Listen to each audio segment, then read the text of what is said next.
19e à la salle du Conseil. Nous allons inaugurer aujourd'hui la dernière journée de la semaine de la francophonie organisée par la mairie de Paris et 20e arrondissement. Nous avons l'honneur d'avoir la présence de Monsieur Daouda Kouadio Adama, qui est conseiller en charge de la francophonie auprès de la mairie du 19e, et son confrère du 20e, qui est Monsieur Amidou Samake, qui est également conseiller auprès de la ville de Paris, la grande ville, et aussi le 20e arrondissement. Donc, je vais laisser faire le discours d'inauguration et on les écoute. Alors, les micros, là. oui. Bien, bonjour à tous. Bonjour à tous. Bienvenue. Alors, Nathalie, merci. Alors, déjà, on a inauguré, la chance, ça a été lancement a eu lieu conjointement. Et ça se passe dans le 20e arrondissement. Ça avait commencé dans le 20e arrondissement. Voilà.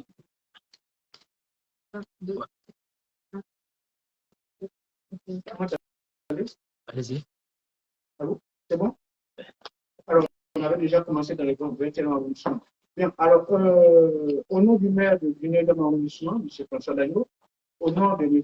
le maire du 20e de de mon camarade et frère, Amidou Samake, des Fatigam, aujourd'hui, nous nous retrouvons dans cette salle.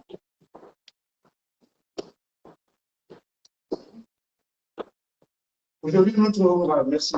Alors, aujourd'hui, nous nous trouvons dans cette salle pour continuer, parce que dans le programme, ceux qui ont bien suivi, les questions qu'on fasse conjointement, enfin, organisées entre la mairie du 20e et du 19e.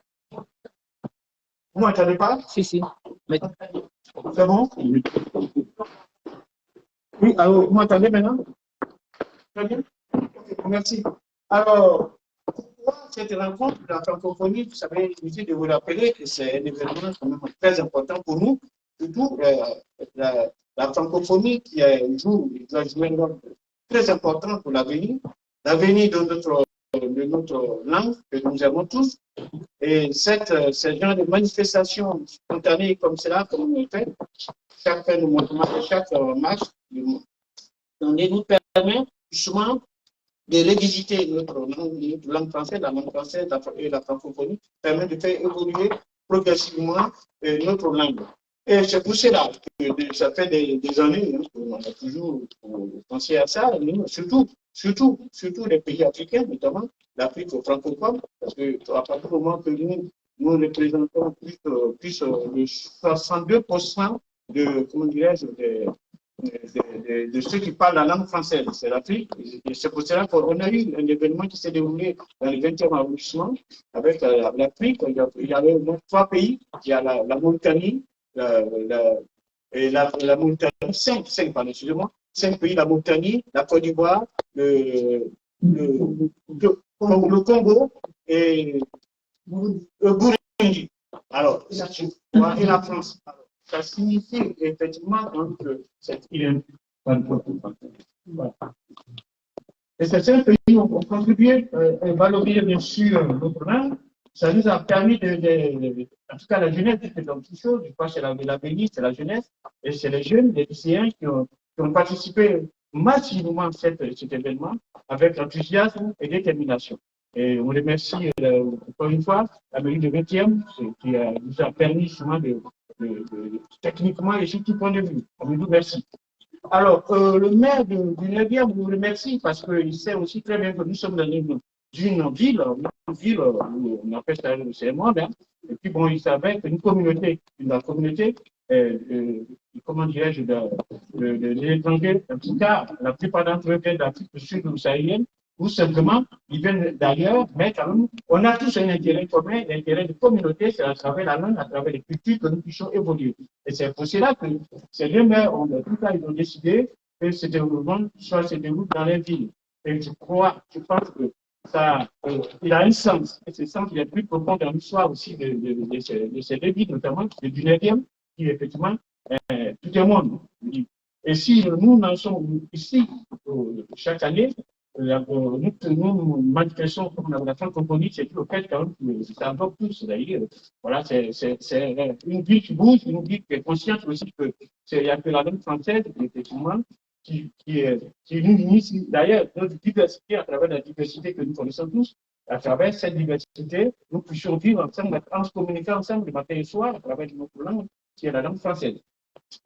Je ne veux pas aller trop loin, en tout cas, je vais laisser la parole à mon frère, Milou, c'est manqué. Je voulais remercier les personnalités aussi qui sont déplacées ce matin.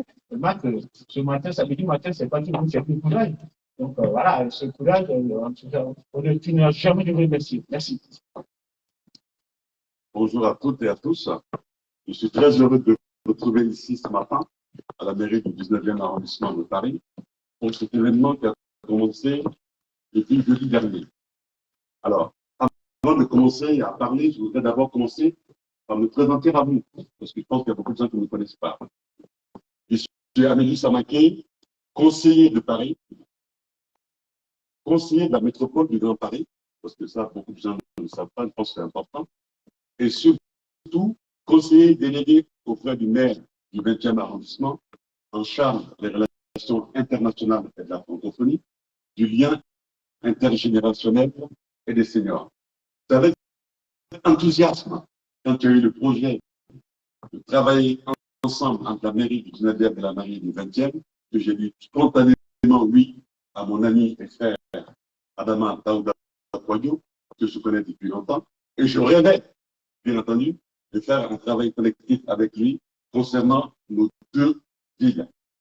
Alors, aujourd'hui, nous avons l'opportunité de travailler ensemble sur la francophonie, qui fait partie de notre délégation. Alors, la francophonie, évidemment, pour un territoire comme le 20e et un territoire comme le 19e, c'est quelque chose qui parle. Je ne parlerai plus particulièrement du 20e arrondissement, où il y a plus de 140 nationalités. Dans les 140 nationalités, évidemment, il y a beaucoup de locuteurs français. Donc la francophonie, d'abord, c'est un espace linguistique dans lequel les locuteurs sont des gens qui parlent français. Donc nous avons tous un partage de français. Mais au-delà de ça, on sait bien que c'est plus nombreux que nous qui sommes là. Il y a plus de 321 millions de locuteurs de français. Alors, nous avons construit cet événement-là autour des missions de la francophonie.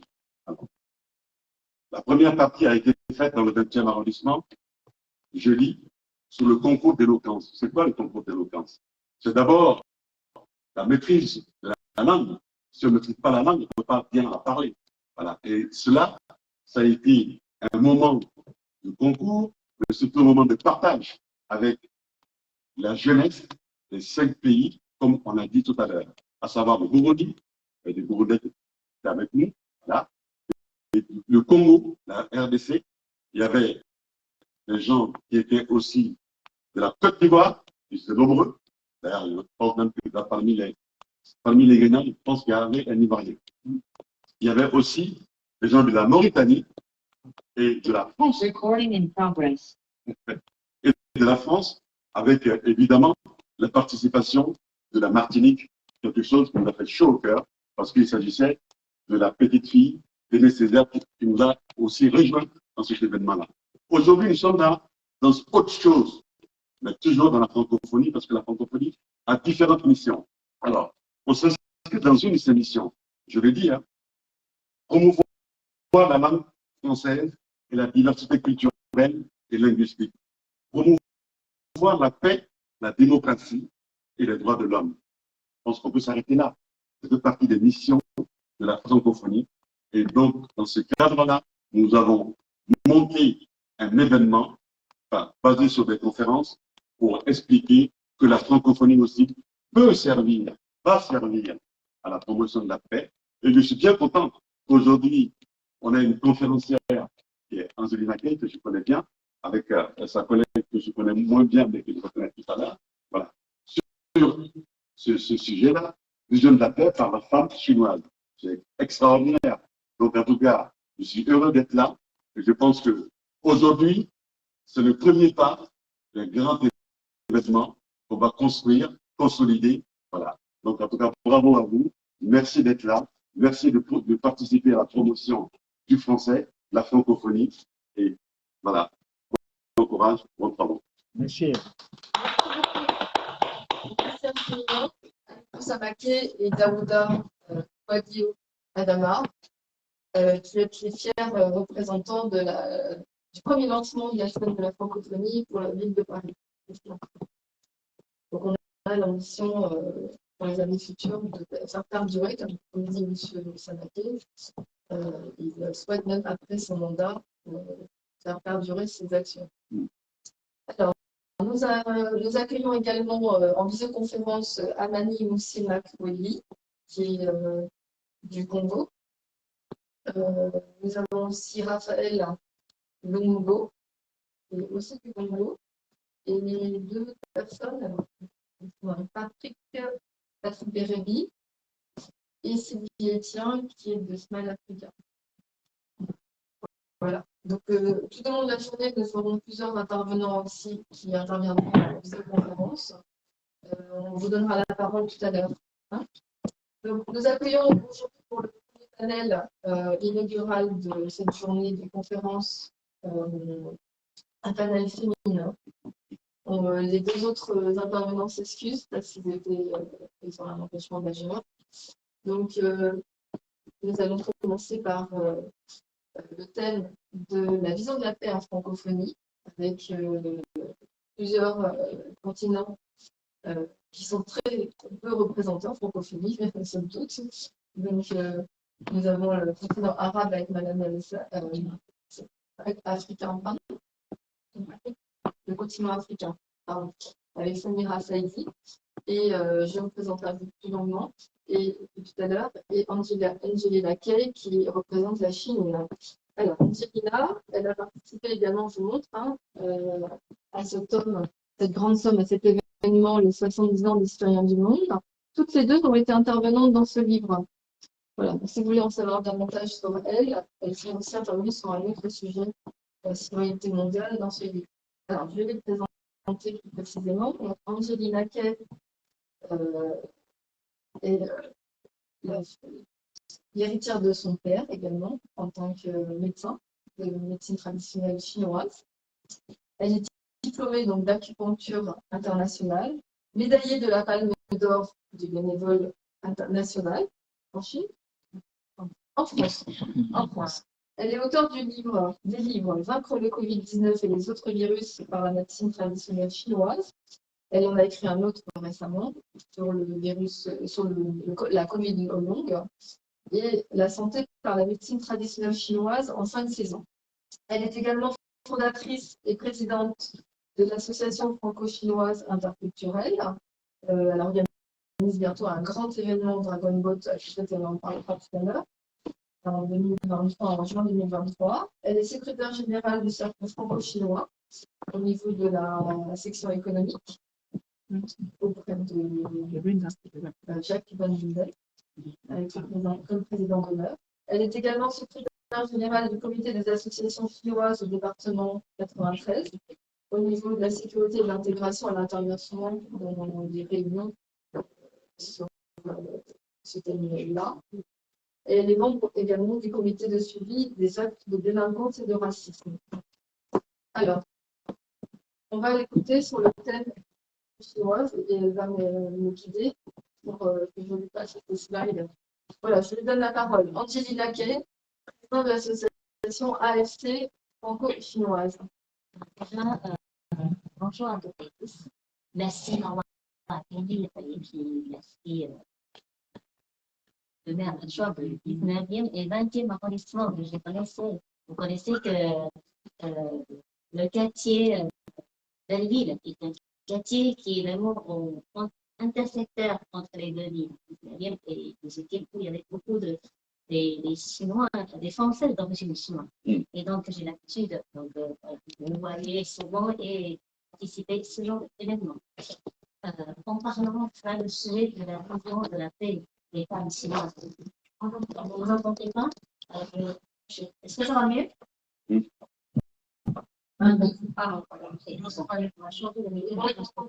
Oui, très bien. Je prends le sujet de Nathalie tout à l'heure, on a parlé de Vagabond.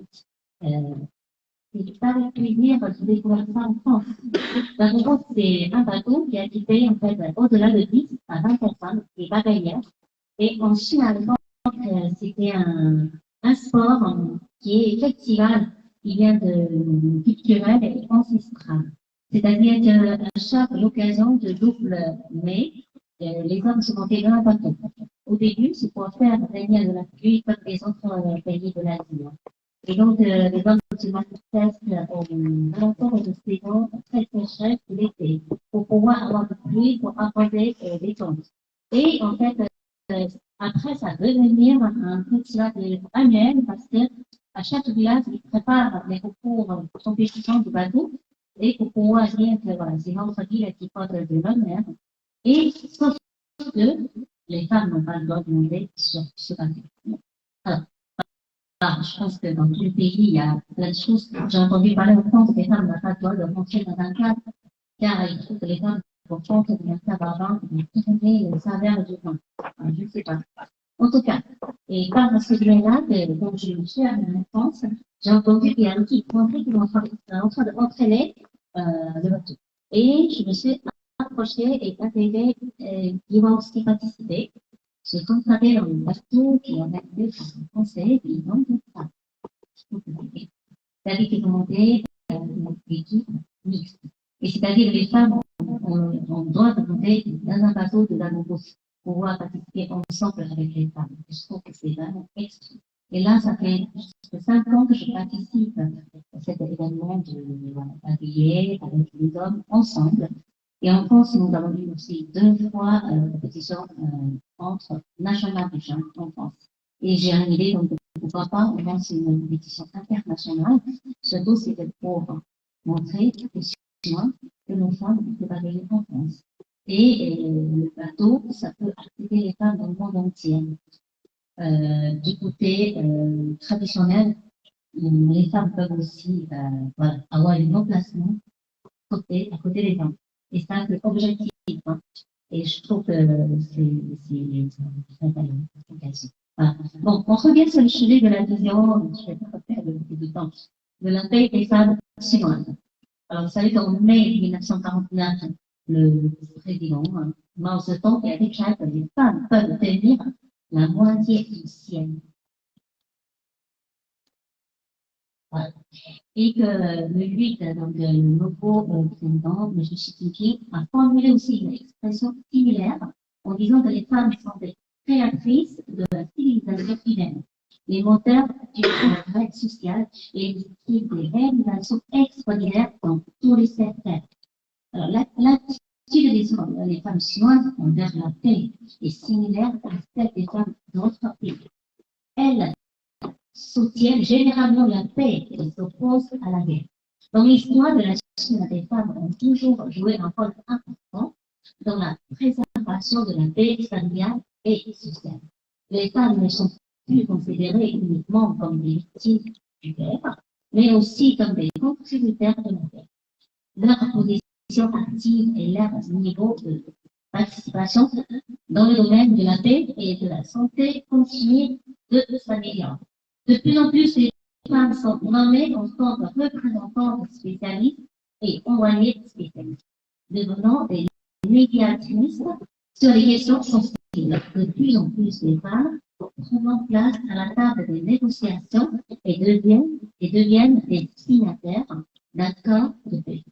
De plus en plus, les femmes portent des casques bleus, devenant des gardiennes de la paix et de la sécurité. Les femmes ne sont plus considérées uniques comme des victimes de guerre. Donc, de plus en plus, les femmes s'engagent dans les secours à l'humanité, devenaient les gardiennes du groupe. Actuellement, les femmes chinoises jouent un rôle important dans divers domaines, y compris la politique, l'économie, la culture, etc. Elles espèrent promouvoir la paix et la stabilité sociale, établir une société plus juste et équilibrée.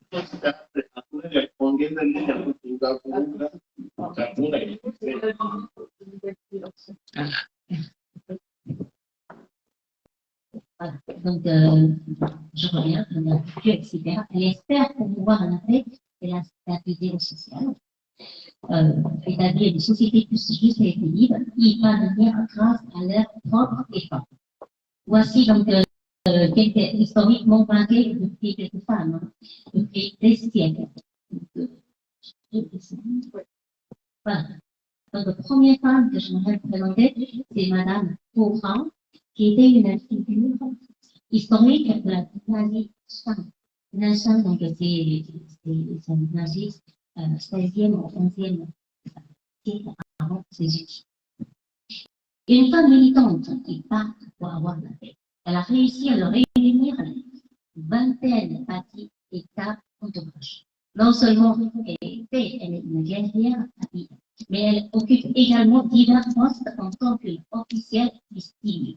Elle présidait souvent différentes cérémonies de sacrificielles, y compris des enfants aux cieux, aux ancêtres et aux esprits. De plus, elle était une demi-généraliste. Et après, Madame Wang Jianjun. En fait, en Chine, à l'époque, nous avons divers, qui s'appellent ethnies. Et en Chine, en principe, nous avons le rang. Le rang, c'est les majoritaires. Après, ce sont les minoritaires. Et donc, on va avoir pour retrouver la paix, les femmes de rang doivent se marier avec les autres minorités. Donc, pour ne pas avoir de la guerre. Et donc, à cette époque, les femmes doivent se déplacer très loin pour quitter leur famille, pour avoir pour retrouver la paix dans l'ensemble du pays. Et donc, Madame Wang Zhongju et en l'an 154 avant qui fut mariée donc à un dirigeant de Xiongnu lors d'une cérémonie de mariage politique pour établir la paix sur la frontière nord de la Chine, sur ordre de l'empereur de Yuan de la dynastie Han. Elle épousera le grand chef Wang Han du sud de Xiongnu. Maintenant, ainsi la paix entre la Chine et le Shandong pendant une demi-décennie. Et puis par la suite, nous avons une autre femme qui est Hua Mulan. Vous connaissez l'histoire de Mulan qui est très connue des années. Donc, qui est en fait 412 et 502 après Jésus-Christ, également connue sous le nom de Mulan, est une héroïne chinoise de l'Antiquité. Elle est née dans le comté de Qicheng et dans la ville de Shanxiu, sous la dynastie du Nord de Wei. Les empereurs chinois à l'époque, c'est là pour participer à la guerre. Et à l'époque, son papa était très malade. Et son papa aussi était un ancien militaire. Mais souvent, pour sélectionner des équipes. Et donc, l'empereur cherche aussi dans les peuples. Et donc, Mulan, son petit père, est trop jeune. Et c'est elle qui dit que bon, j'y vais à la place de mon père. Et donc, elle a, en fait, dans l'histoire que vous avez lue, elle se déguisait en homme. En fait, dans la vérité, elle se présentait comme une femme. Et donc, elle a participé à la guerre. Et à la place de son père, elle a réussi donc, sauver le pays et faire l'équilibre de la paix de l'ensemble de pays. Voilà. Je préfère parler plus simple. Et puis, donc, une autre femme, Madame Xi, donc c'est 522 et 602 après Jésus-Christ. Donc, est une décision politique exceptionnelle de ces deux Li-Na. Donc, à l'époque, en Chine, il y a pas mal de et que les femmes qui sont à tête, c'est prêtre et frère. En fait, voilà. Donc, elle essaie vraiment d'avoir une bonne stratégie et très douée pour guider les troupes, pour commander des armées, se mettre aussi au milieu. Après sa jeunesse, elle était déjà une figure de leadership exceptionnelle. Et donc, elle est aussi parmi les femmes, je vais vous laisser lire, exceptionnellement, et pour avoir un lien de la paix à cette époque. Et puis, par la suite, il y a Madame Qi Yanyu qui est un peu plus proche de notre époque, donc de 1574 à 1638. Elle, c'est une héroïne nationale, une femme générale et aussi stratège militaire renommée qui a accompli des exploits militaires entre la fin de la dynastie Ming. Je pense que Ma voisine a parlé de l'éducation civile dans un livre. Et en fait, c'est important parce que l'Inaziming, qui est après le Inazisong, et vous connaissez, en Chine, on a une seule aviatrice qui est historiquement une femme, un auteur, après donc, l'Inazisong, qui est assez réputée. Et par la suite, j'aimerais parler de Yo-Yo, que tout le monde connaisse, avec les plantes de Ténésien. Et donc, elle aussi, elle est très très pensée dans le domaine de la et grâce à la connaissance et acquise donc de lui. Donc, plus de 40 ans, elle sera de nombreux domaines, surtout, je pense, pour sauver de la maladie de paludisme. Et puis, elle a réussi à relever des extraits de citron, c'est une plante vraiment extraordinaire. Ça, c'est sur le plan côté musique. Après, par la suite, je peux vous présenter aussi une autre dame qui n'est pas dans le domaine de la guerre et ni aussi amical et dans lequel c'est Wang Yapu qui a expliqué la mission spatiale. Il a voyagé dans une mission scientifique qui est le solution qui est vraiment une femme contemporaine. C'est et la première femme astronaute chinoise qui a effectué son initiative extravéhiculaire, la deuxième femme astronaute allée dans l'espace. Actuellement, Howard est la deuxième personne à avoir aussi séjourné dans l'espace le plus longtemps, avec un temps total pour orbite de 197 jours. Voilà. Avant qu'on je fais une conclusion. Je vais vous aider. Donc, les femmes chinoises, et jouent, donc, je vais continuer. Voilà. Donc, le rôle très important. Par exemple, récemment, plus contre la pandémie de Covid. Nous avons quand même un chiffre qui est assez important. En 2021, et 28 000 femmes ont été envoyées par l'État à Wuhan pour sauver la situation. Elle a même aussi vraiment l'idée de contribuer beaucoup de l'aide étrangère et simplifier vraiment la vie familiale pour sauver la situation de la pandémie en Chine. Et puis, donc, ces milliers de femmes chinoises, blouses blanches, qui avancent courageusement, démontrant avec leur courage et leur travail, incarner la bienveillance des soignants, échanger leur encouragement et leur développement pour la sécurité de leur pays. Et cette grande pratique contemporaine mérite d'être étudiée et célébrée. Et donc, nous avons maintenant de plus en plus de femmes qui se développent dans le domaine de l'économique. J'ai relevé un chiffre qui est assez important sur le milliardaire chinois, pas chinois, mais c'est le milliardaire. Nous avons maintenant cette année 5 femmes chinoises qui sont entrées parmi les 10e bien classés milliardaires mondiaux. Et donc, je dis que les femmes chinoises n'ont jamais cessé de lutter contre la paix mondiale. Et des femmes représentantes émergentes dans tous les domaines en travaillant très dur. Voilà. Donc, il y a une forme d'unité et j'ai un pour la fin trouver un sujet après un sujet. Merci beaucoup. Voilà.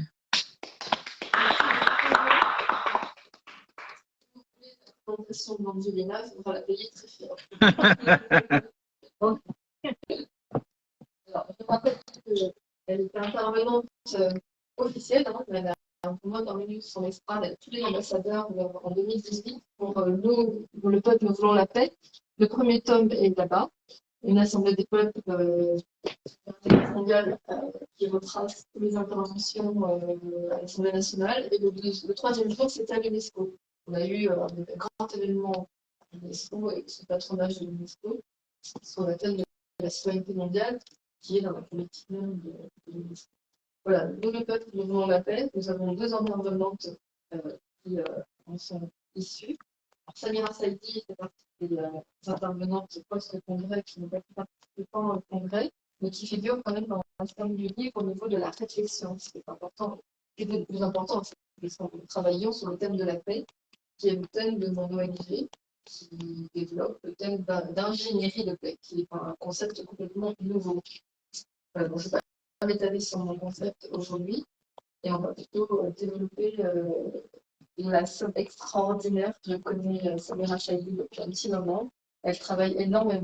C'est un bon travail. C'est une femme exceptionnelle, une grande intellectuelle. C'est une dame qui va bientôt être très, très connue. Je le sens dans le monde entier. Même qu'en Medina, ce sont des jeunes pousses, des startups entières en Allemagne. Voilà. Alors, Samira Benturki Saidi est une réalisatrice caméra woman. Alors, on va rester en français pour la francophonie. Donc, caméra woman, c'est une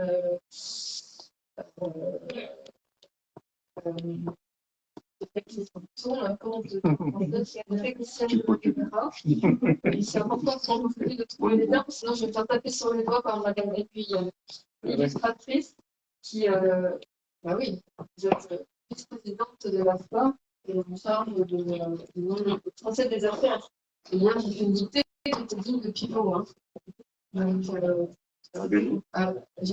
suis arrivée deuxième, je crois. Non, c'était difficile la dictée. C'est vraiment d'un très haut niveau.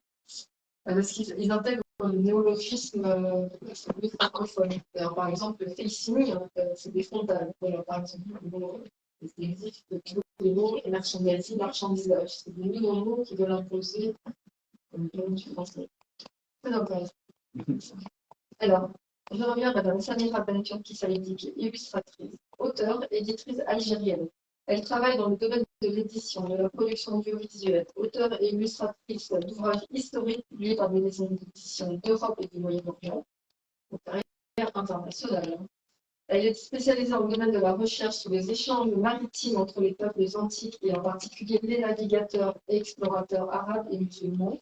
Depuis plusieurs décennies, elle se spécialise dans l'histoire précolombienne de l'Amérique en mettant en exergue l'apport des navigateurs et explorateurs arabes avant l'avènement de l'islam, à sa découverte et à son peuplement, ainsi qu'à la continuité de son peuplement par des expéditions lancées depuis l'Afrique de l'Ouest et du Nord à l'avènement de l'islam.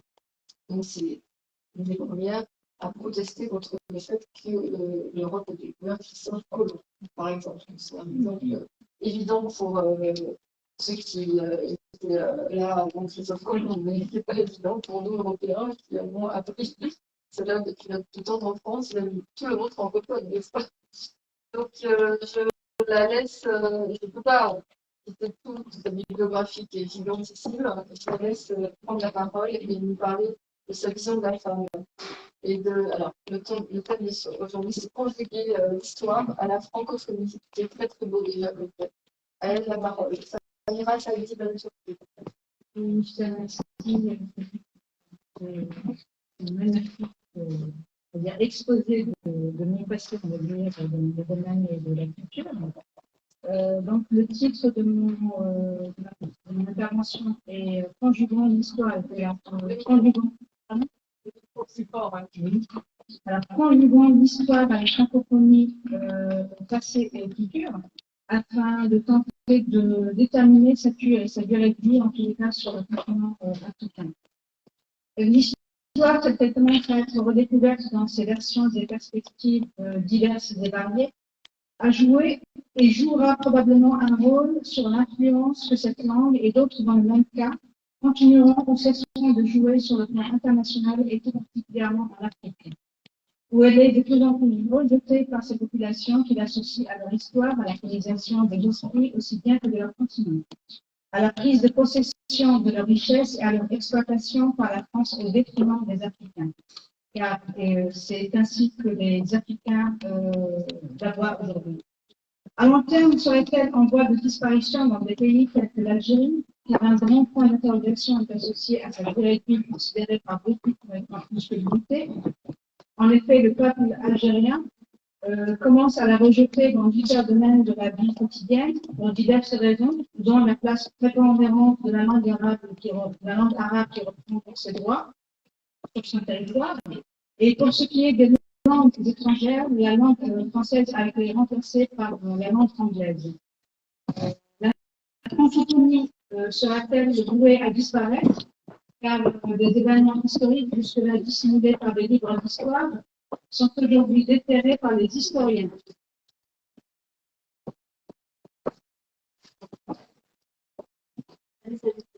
Donc, ces événements sont associés au nombre de morts provoqués par la colonisation de l'Algérie par la France. Par conséquent, depuis 1830 jusqu'en 1962, le nombre de morts s'avère être de plus de 10 millions de morts et non plus des 1,5 million de martyrs quand on ressasse la disparition depuis quelques dizaines d'années. Enfin, depuis l'indépendance, on parle d'1,5 million de morts, alors que de 1954 jusqu'à 1952, il y a eu 2,5 millions de morts, selon les historiens algériens. Et donc, la langue française avait pris une place prépondérante, et ce même après l'arabisation qui avait été amorcée par le président de l'Indienne. La langue française serait-elle en voie de disparition car le milieu culturel algérien et les intellectuels algériens surnommés les enfants de la France, du fait de l'utilisation du français pour diffuser ce qui est considéré par les Algériens aujourd'hui comme étant l'image non conforme à l'identité algérienne et à son patrimoine historique, qui a été falsifié sciemment par justement ce mouvement, enfin par cette partie on va dire, du monde culturel algérien qui utilisent uniquement le français et qui sont appelés francophones et francophiles. Donc, ça n'est pas uniquement le fait d'utiliser la langue française, mais c'est également le fait d'être complètement sous influence de la France dans le domaine culturel. Ainsi, comment la langue française pourrait-elle survivre alors que l'Africain aujourd'hui apprend que dans une mission civilisatrice, ces savants ont été mis à mort par l'armée française? C'est également cette prétention que certains voudraient présenter comme vérité implacable en affirmant que le drame de l'Afrique, c'est que l'homme africain n'est pas assez entré dans l'histoire. Certains ont présenté la grande puissance maritime qui a subjugué le monde comme le pays des barbares, des sanguinaires. Il fallait à tout prix y envoyer des civilisateurs porteurs de grands principes humains. Je ne vais pas vous relater ce qui s'est passé juste après l'entrée des civilisateurs francophones français, donc en Afrique, en Algérie en particulier, avec le pillage de l'Algérie, transfert de son nord sur le territoire français, gardant à l'esprit que l'Algérie était l'un des pays les plus riches du monde. Par la langue française, 8 à 10 millions d'Algériens ont été mis à mort entre 1830 et 1870, comme je l'ai dit au départ. On a transformé son histoire, cette grande histoire multimillénaire, en chapitre qui viole les droits de l'homme et qui légitime tous les crimes commis depuis 1830 à l'indépendance de l'Algérie. Et parlons également de l'essai nucléaire qui a été effectué dans le Sahara algérien, qui a provoqué des morts et qui continue de provoquer des morts. Donc, ne nous étonnons donc pas si la langue française a fini par disparaître des billets de banque algériens. L'homme et la femme africains n'ont pas d'histoire, sont les Occidentaux et selon les Français. Et par conséquent, pas de droit. J'ai travaillé durant 3 ans avec un ancien ambassadeur américain, principal conseiller aux affaires étrangères de Richard Nixon et porte-parole de la Maison-Blanche auprès des Premières Nations d'Amérique. Il fut également un grand avocat, diplômé de Harvard et fondateur du journal juridique de Harvard. À la question que je lui posais concernant le refus des Européens de reconnaître le chapitre 1er du continent américain peuplé par des Noirs africains et des Arabes, il répondit qu'il y avait une raison juridique à cela. S'ils avaient présenté l'Amérique comme étant un pays peuplé, comme étant un continent peuplé d'hommes civilisés, d'un point de vue légal, ils n'auraient pas eu le droit de s'emparer de leur territoire et ils auraient eu des comptes à rendre par la suite. La question est reposée au sujet de l'Afrique. Les Africains ont été présentés par les Occidentaux, par la France en particulier, comme étant des sauvages qui n'avaient pas d'histoire, qui n'avaient pas de civilisation. Si les livres d'histoire continuent de présenter l'Algérie et les Africains de manière agressive, brûlant ces pages d'histoire comme a été brûlé son territoire, la raison est simple. Rendre compte de son niveau civilisationnel contraindrait la France à rendre ce qu'elle a volé à l'Algérie et à l'Afrique de manière générale. Donc, il y a une volonté de maintenir, donc dissimuler une partie de l'histoire, mais cette histoire, heureusement, est en train de refaire surface et est en train de changer la donne au niveau politique aussi bien que culturel. Par ailleurs, lorsque j'ai effectué mes recherches dans le domaine des échanges antiques, des échanges maritimes antiques entre les peuples et entre les continents, je ne comprenais pas pourquoi un certain nombre de données historiques n'apparaissaient pas sur les pages des livres qu'on lit à l'époque, en tous les cas des manuels d'histoire qui sont diffusés à travers le monde. Et donc, j'ai effectué des recherches dans le domaine de la colonisation de l'archéologie, de la colonisation de la culture des pays d'Afrique, d'Asie, d'Amérique et d'Australie.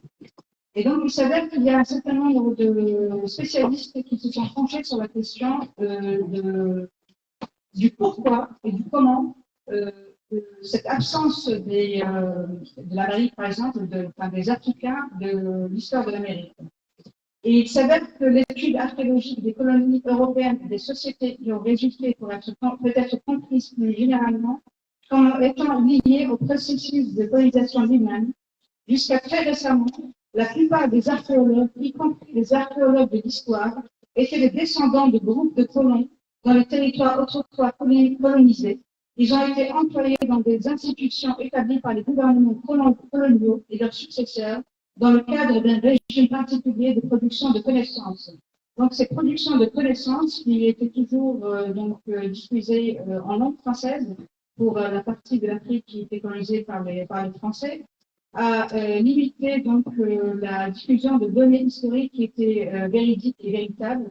Et donc, une grande partie de notre patrimoine historique en tant qu'arabe, en tant qu'africain, en tant qu'algérien, en ce qui le concerne, a disparu des annales de l'histoire. Et le rôle des historiens aujourd'hui, et ils ne sont pas forcément algériens, ils ne sont pas forcément africains, mais ils sont simplement intègres. Ils voudraient diffuser la vérité, ou en tous les cas, ceux qui s'en rapprochent le mieux qu'ils se doivent, de manière à rendre aux Africains ce qui appartient aux Africains, aux Arabes ce qui appartient aux Arabes, et à la planète entière en réalité, parce que les Européens ont imposé une vision de l'histoire qui était beaucoup plus liée à leur expansion et à leur impérialisme qu'à une vérité historique implacable, incontestable. Je vous remercie pour cette invitation et pour m'avoir permis de parler de ça.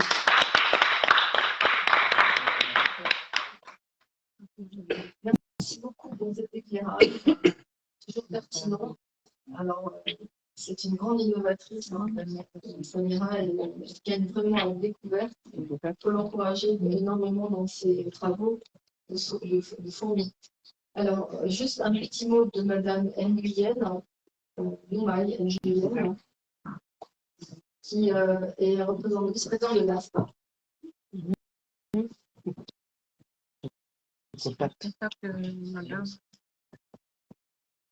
Son contact. On va la contacter après. Ah oui, bien sûr, oui. Ça, c'est en privé. Ah oui. Non.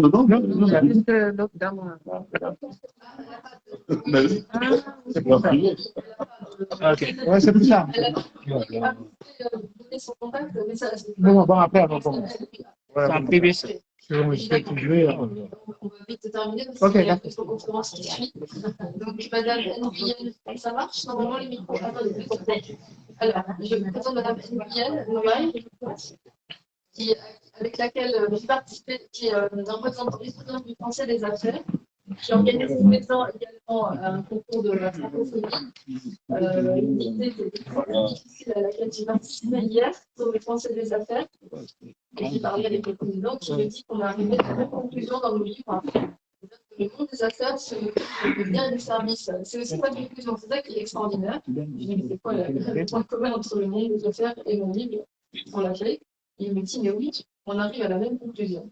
Il a le monde des affaires et le monde de la paix, c'est le monde des échanges, des services et des biens. Et c'est extraordinaire d'arriver à une même conclusion. Alors qu'on vient de horizons, enfin d'études, c'est des domaines d'études complètement divergents. Madame Nguyen, ça marche le micro quand même. Là, nous parlons juste un petit peu de ce qu'elle fait au niveau de la francophonie et se présenter auprès de nos chers conseillers de la ville de Paris. Merci.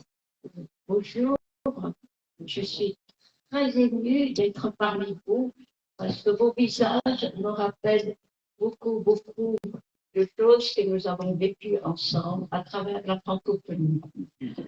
Tout d'abord, je voudrais remercier Madame Kessler de nous avoir réunis aujourd'hui.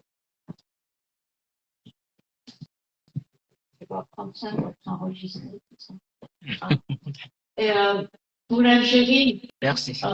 j'ai un regard vraiment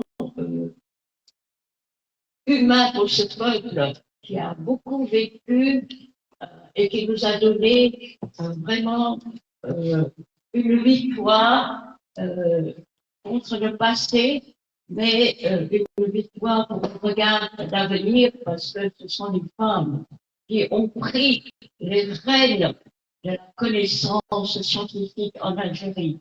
Pourquoi? Parce que avec mon mari, nous sommes allés former les premiers informaticiennes à LRH il y a quelques années de cela.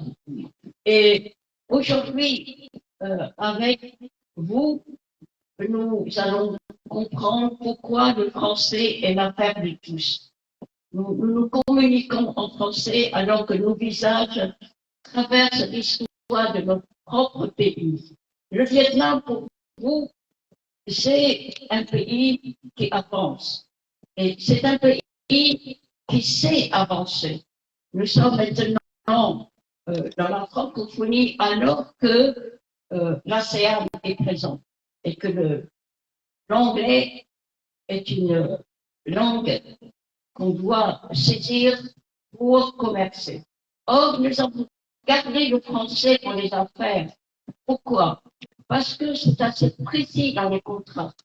Et aussi pour promouvoir cette langue à travers les termes que vous devez maintenant penser qu'on ne parle plus de marketing, mais on parlera de la mercatique.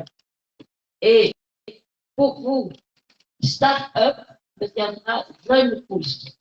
Vous voyez, c'est à travers ces images vraiment bien sonnantes que vous allez rentrer dans l'affaire des mots du français. Hier, nous avons récompensé les mots d'or à des jeunes, et il y avait une jeune qui vient de Minsk, qui vient de Russie, et il y avait deux qui viennent du Caire et d'Alexandrie, et une qui vient de la Thaïlande. L'Asie est représentée. Absolument, pour vous parler de ce français des affaires, nous avons tous les ans une réunion, et la prochaine sera la 31e journée des mots d'or de la francophonie, parce que c'est le monde des actions, et comme maintenant on parle beaucoup d'argent, il faut maîtriser l'argent et savoir où elle va, où elle vient, où elle va et qu'est-ce qu'on va en faire. Vous voyez? Donc, je voudrais tout d'abord vous inviter à regarder notre site de lafa.asso.fr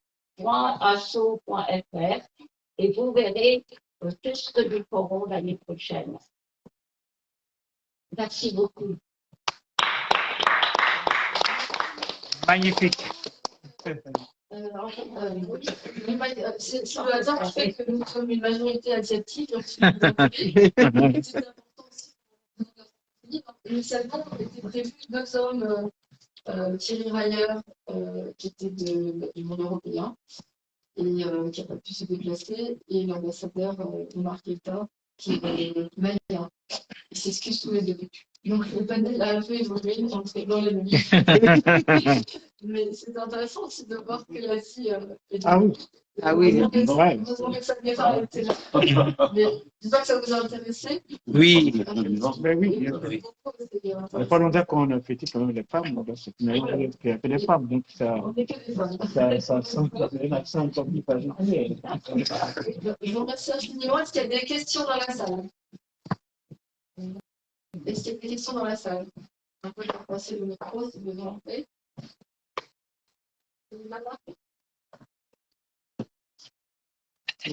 J'aimerais qu'ils viennent ici, peut-être.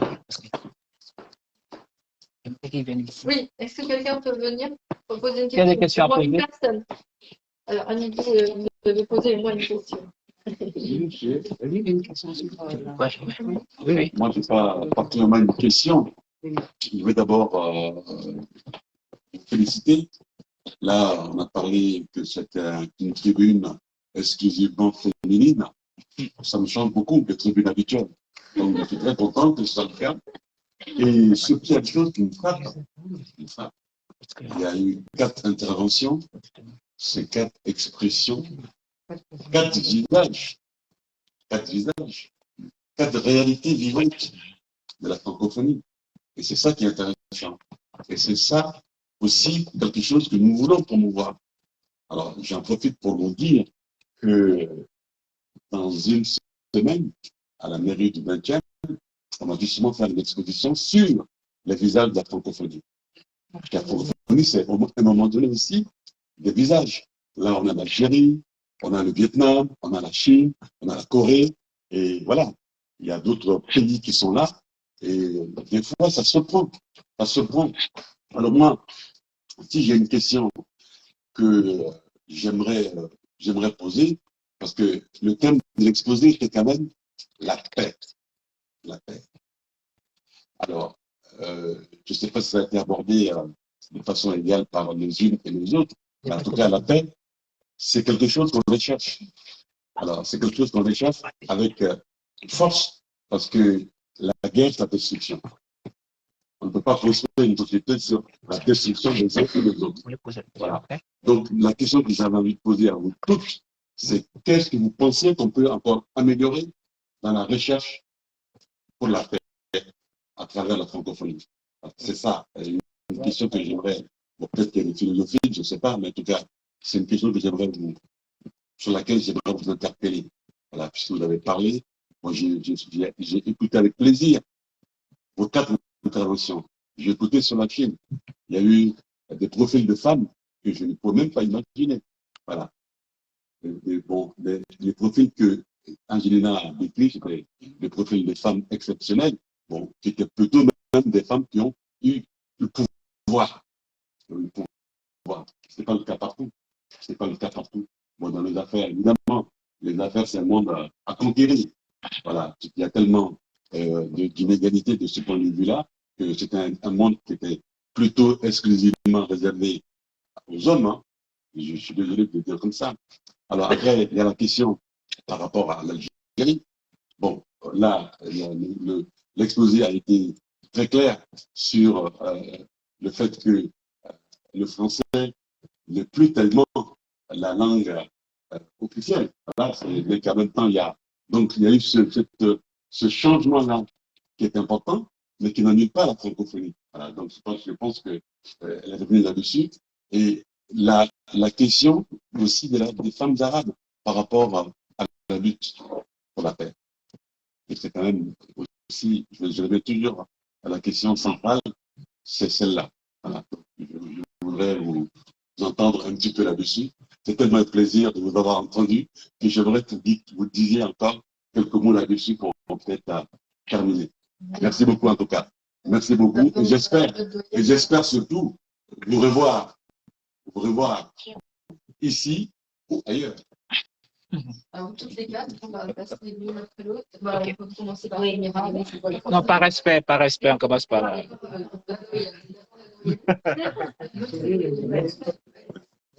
En fait, je vous remercie pour cette question parce que nous sommes à l'UNESCO, un groupe qui travaillons sur la culture de la paix.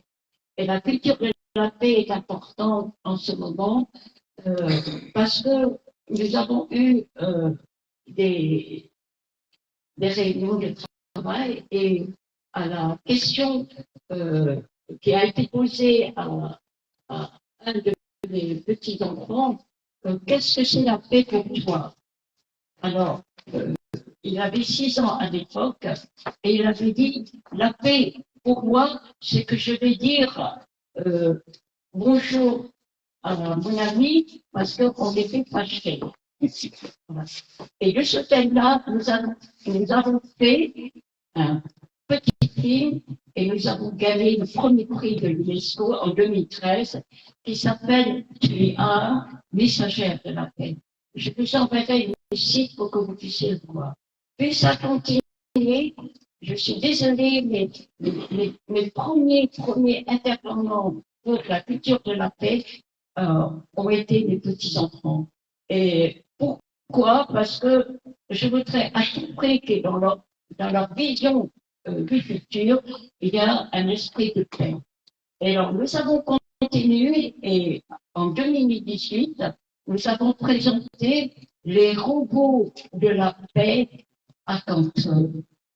Canton, c'est la ville du Mékong du Delta qui a eu à l'époque des problèmes d'inondation et un rôle à travers tous les robots des pays qui viennent nous aider est venu donner cette formidable mission du travail où tout le monde ramasse l'eau, vous savez, à la main.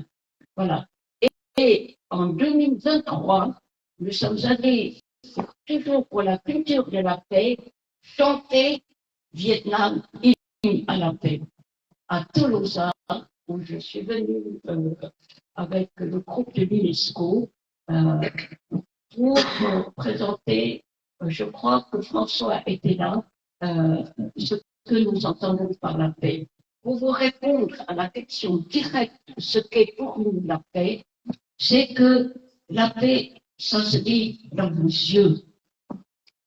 Et vos yeux, c'est ce que vous vous levez le matin, vous ouvrez vos yeux à la lumière du jour. Wow. Et la paix pour moi, c'est à travers les yeux de chacun de nous pour présenter cette paix, parce que on ne sait pas où elle est, comment la prendre et avec qui nous allons faire la paix. Alors, vous savez, je suis de formation, j'étais ancienne élève de l'INACO, où le russe pour moi est quelque chose de très important parce que nous avons participé à la science, à la cosmographie, à l'avenir par le numérique en Union soviétique de l'époque. Et quand je vois un ami russe, la première chose que je lui demande, c'est comment vas-tu? Merci de m'avoir écouté. Bravo.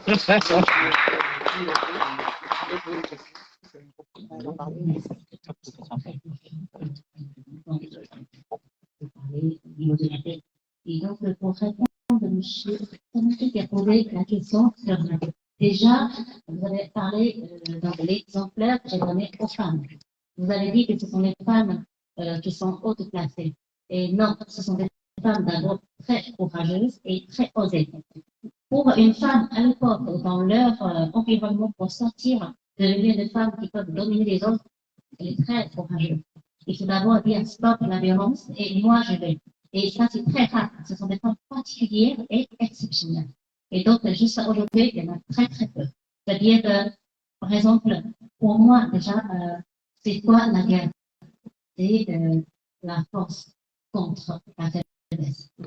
Et en fait, ça vient dans un pays ou bien dans une équipe et surtout aussi dans l'une contre l'un. C'est-à-dire que quand on est dans une famille, souvent on préfère utiliser une force contre une faiblesse et on préfère tabasser. Pour maintenant, tous les exemplaires pour terminer la guerre, c'est quoi? C'est créer la guerre. Pour utiliser tous les armes qui n'auraient pas dû nucléaire, donc ce soit pour terminer la guerre. Et pourquoi ça? Et puis à la famille aussi, les violences familiales, c'est quoi? C'est un homme contre une femme qui n'arrive pas à se battre. Et donc, comment on peut changer ce genre de modalité? C'est déjà trouver la paix à l'intérieur de nous, de trouver un équilibre au fond de nous, et de apprendre comment s'aimer les autres, et respecter les autres. Et moi, au niveau de plan de de vérifier les traductions, c'est le travail d'équilibre de l'imaginaire.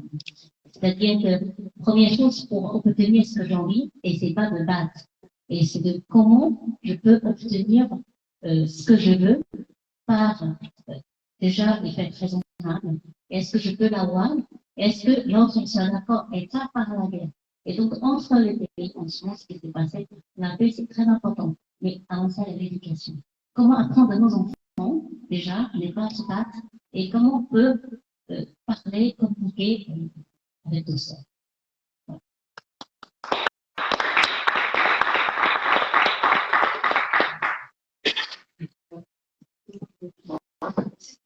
Oui. Très bien. Tu peux tirer le micro. Tu peux tirer le micro. Non, c'est bon. Non, c'est bon. Donc, en ce qui me concerne, bien entendu, je retourne sur, on va dire, dans le domaine de l'histoire. Ce que je n'ai pas dit au départ, c'est que lorsque j'ai commencé à faire mes recherches dans le domaine historique, il y a une trentaine d'années, j'ai bien entendu fait des recherches dans tous les domaines possibles et imaginables, mais en donnant quelque part la parole à tous les chercheurs, quelle que soit leur origine. Mais en définitive, lorsque j'ai commencé à mettre mes recherches sur le papier, je me suis simplement inspirée et donné la parole à des chercheurs qui étaient occidentaux, pour la plupart. Parce que je ne voulais pas qu'un jour on dise de moi, ah oui, elle est arabe, elle est africaine, elle est musulmane, donc elle va donner la parole aux Africains, elle va donner une version biaisée de l'histoire. Donc ces chercheurs étaient américains, les premiers concernés, on va dire, par la découverte de l'Amérique, ou en tous les cas par la falsification de l'histoire de la découverte de l'Amérique. Il y avait des chercheurs qui étaient également anglais, allemands, espagnols, français, italiens, chinois. Ils étaient vraiment de différentes origines et de différentes confessions. Ils étaient musulmans, pour ce qui est de l'Inde, ils étaient juifs, pour ce qui est des États-Unis, de la Pologne, ils étaient chrétiens également, ils étaient vraiment de diverses origines, et ce que j'ai aimé, c'est leur intégrité et leur volonté de faire émerger cette vérité historique qui a été dissimulée au grand public. Ce qu'il faudrait, pour moi, puisqu'on est en train de parler de paix, on ne peut parler de paix tant qu'il n'y a pas eu la paix sur les pages de l'histoire de l'humanité. Lorsqu'en 2004, les peuples d'Amérique ont eu le droit de donner leur version de l'histoire au moment où il y a eu donc l'ouverture du premier musée amérindien, où on leur a donné donc la possibilité de s'exprimer sans avoir sur le dos les anthropologues ou les historiens qui voulaient diffuser une histoire qui était bien entendu orientée au pouvoir légitimer les crimes passés, le génocide des peuples d'Amérique, le génocide des peuples d'Amérique qui était en partie d'origine africaine. D'ailleurs, le plus ancien squelette qui a été retrouvé sur le continent américain était celui d'une adolescente au trait négroïde qui prouve qu'elle venait d'Afrique. Il n'y aura pas de paix tant que sur les pages de l'histoire, on n'aura pas assumé tous les crimes qui ont été commis en Afrique, que ce soit en Algérie ou ailleurs. Il n'y aura pas de paix tant qu'on n'aura pas assumé tous les crimes qui ont été commis en Asie et en Australie, où les peuples d'Afrique sont également arrivés des siècles avant les Européens. Donc, en ce qui me concerne, il n'y aura de paix le jour où il y aura, on va dire, comme par le passé, une séparation entre l'Église et l'État. Et que l'on fasse une séparation entre l'enseignement de l'histoire et l'État. Parce que ce sont eux les commanditaires, ce sont eux qui ont envoyé des historiens en Algérie, en Afrique, pour préparer le terrain. Les historiens étaient les premiers militaires, la première armée envoyée en Afrique. Et tant qu'on n'aura pas réglé nos comptes au niveau des pages de l'histoire, on ne peut espérer faire la paix. Merci beaucoup. Merci. Ok. Allez.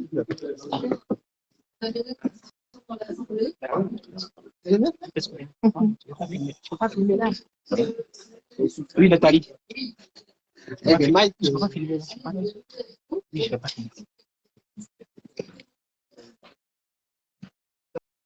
Bonjour tout le monde, moi c'est Nathalie Coutu, je suis Grand-Père. Et là où on parle de paix, comme on le dit, la vérité ouvre les yeux, mais ne le casse pas. Et c'est le président de la Boîte qui disait, la paix, ce n'est pas un mot, c'est un comportement. Moi, je dirais, la paix, c'est l'éducation. La paix, c'est peut-être un comportement.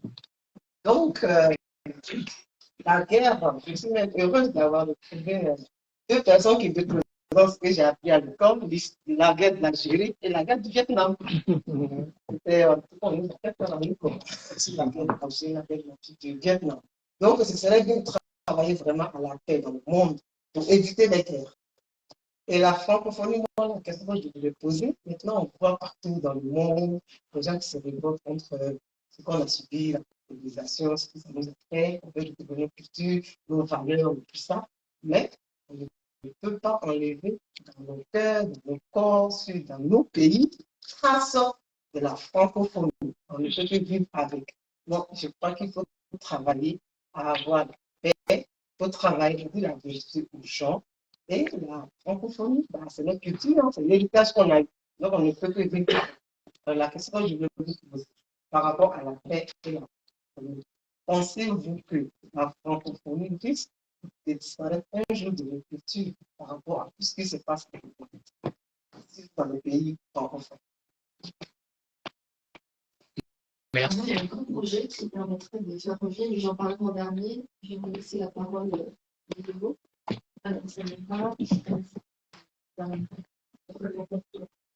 Elle n'est pas là, le deuxième panel ne vient pas. C'est qui? C'est qui c'est? Oui, c'est Annie, elle est dans la salle. C'est votre salle? Je l'appeler, je l'appeler. Ah d'accord, d'accord. Si elle ne vient pas, on continue. Non, on va l'appeler. Oui. Oui, Annie. Alors on termine. Je ne voudrais pas être l'oiseau de mauvais augure en ce qui concerne. Mais je pense que, étant donné la situation géopolitique mondiale aujourd'hui, et étant donné le rejet, en tous les cas en ce qui concerne les peuples d'Afrique, de la langue française, et le retour aux langues maternelles et aux dialectes, et magnifique d'ailleurs du Bambara ou de toutes les magnifiques dialectes d'Afrique. Je pense que la francophonie est vouée à disparaître, peut-être pas à court terme ou à moyen terme, mais à long terme, les peuples d'Afrique refuseront de parler de cette langue qui est considérée comme étant la langue du commun, la langue qui a dépossédé les Africains de leur histoire, de leur richesse matérielle. Donc, ils commencent aujourd'hui simplement à se réapproprier le destin. En fait, les Africains sont en train de se réapproprier leur destin. Ils sont en train, en même temps, de rejeter la France, la francophonie, la langue française, l'histoire telle qu'elle a été imposée par les Français. Et surtout, les Africains sont en train de refuser d'admettre que qui que ce soit puisse venir leur imposer leur version de l'histoire, au détriment des faits historiques qui font au contraire, si on devait leur donner la parole, la promotion des peuples d'Afrique qui ont beaucoup contribué à l'essor de l'humanité. D'ailleurs, j'avais même écrit un article il y a quelques années, Afrique, as-tu participé au développement de l'humanité? As-tu participé au développement des sociétés humaines? Oui, l'Afrique a participé au développement des sociétés humaines. Oui, l'Afrique a fait la promotion de l'humanité. Et lorsque les Africains se déplaçaient en naviguant à travers les mers et les océans, Il le faisait dans un objectif qui était pacifique, à la découverte des autres peuples. Il n'était pas là pour essayer d'agresser. Enfin, en tous les cas, lorsqu'il faisait connaître l'orfèvrerie, qui était une spécialité africaine, ils allaient vers l'autre. Ils allaient vers l'autre en paix, en homme de paix et en femme de paix. Et aujourd'hui, ils revendiquent leur droit à leur histoire et leur droit à leur version de l'histoire, à leur patrimoine historique et à leur apport à l'humanité, tout simplement. Et je pense que la francophonie et la langue française ne durera plus longtemps là. Et c'est mon point de vue. Okay. Il n'engage que moi. J'espère que l'anglais va pas. Je pense que ce sont des langues régionales, les langues, les dialectes d'Afrique sont la langue arabe, d'ailleurs la langue arabe. Une dernière question. Moi? C'était la question sur Alors, en fait, Maï. Franchement, je suis assez ébloui. À travers vous, j'aimerais me réveiller auprès de vous. Alors, c'est votre sagesse, c'est votre expérience, votre perspicacité.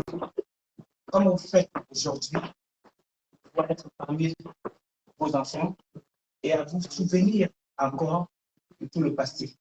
Franchement, ça salue. Je vais vous poser cette question. Malheureusement, c'est la dernière. Je reçois aussi poser cette question, madame. Le panafricanisme. C'est vrai qu'on critique beaucoup la France. Nous sommes tous en France. Alors, ne pensez pas qu'on doit essayer aussi d'aider les Français parce que, attention, tous les dangers, ils sont là pour nous secourir. Donc, arrêtons aussi de leur... S'il vous plaît. Merci.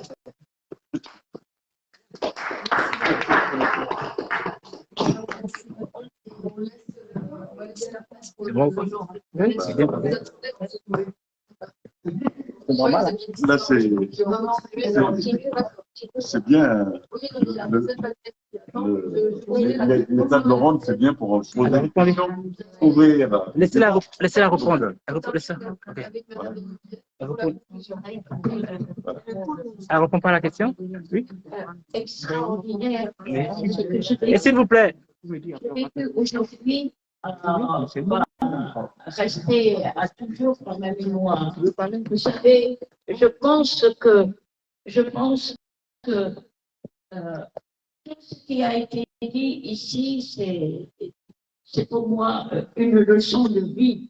Et permettez-moi, priez pour moi que j'arrive encore à vous suivre parce que c'est des moments difficiles. Mais je pense que, par ailleurs, je milite pour la réunification de la Corée. Donc, je milite pour la paix et je voudrais à tout prix que nous ne nous intervenons pas dans la paix du pays en question. Pas d'interférence ni intergérance.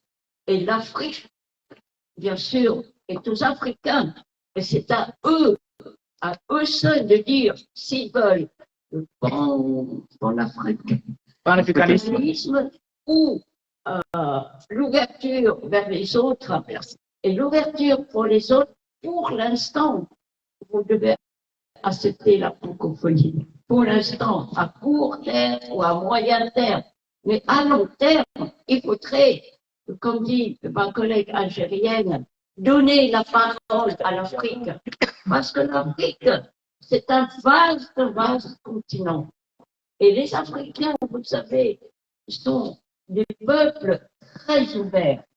Ils sont ouverts à la culture plus riche que nous avons fait au Sénégal. Vous voyez, pourquoi l'Afrique est mal partie aux yeux des Européens? Parce qu'elle a été complètement pillée. Le mot est le pillage. Et là, on ne le dit jamais assez. Pourquoi j'ai vécu tous ces périodes? Parce que je suis descendue dans la rue pour permettre aux Bretons d'avoir leur chou-fleur. voyez. Et au Sénégalais, d'avoir du riz. Donc, je pense que c'est un mouvement que nous sommes ici prêts à continuer, chacun avec nos propres forces, mais on dit toujours que la solidarité est l'affaire de tous. Je suis personnellement très solidaire à chacun de vos projets, parce que c'est à travers les petites choses qu'on essaie de faire les grandes choses. Merci beaucoup. Faut t'applaudir, franchement. Le projet de la langue française est très belle. Et c'est dommage qu'on le voit disparaître. Oui. C'est comme un enfant qui est né sans innocence. Peut-être à travers pour parler la langue, la santé, les mauvais souvenirs, mais continuer par les santé et peut-être les tests de francophonie pourraient se présenter autrement par d'autres structures. Et je pense que ça mérite de développer la langue française. Moi, j'adore la langue française qui est une meilleure langue après la langue suédoise. Merci. Merci. Moi, pessimiste pour que Alexandre Oui. prouve que nous nous attendons. Non, il n'y a plus de place. Non, parce que c'est pas une en tant que divers. C'est fini. Je voudrais répondre à monsieur. Non, on n'a plus le temps. On n'a plus le temps. Il y a un groupe qui arrive. Ouais. On le dira off. Ouais. On dira off. Voilà, on va voir. OK. En tout cas, bravo. On va accueillir le deuxième panel, le temps de s'installer, on fait la photo. OK, bon. Et le deuxième panel, Je vais clore. Merci à tout le monde. Au revoir.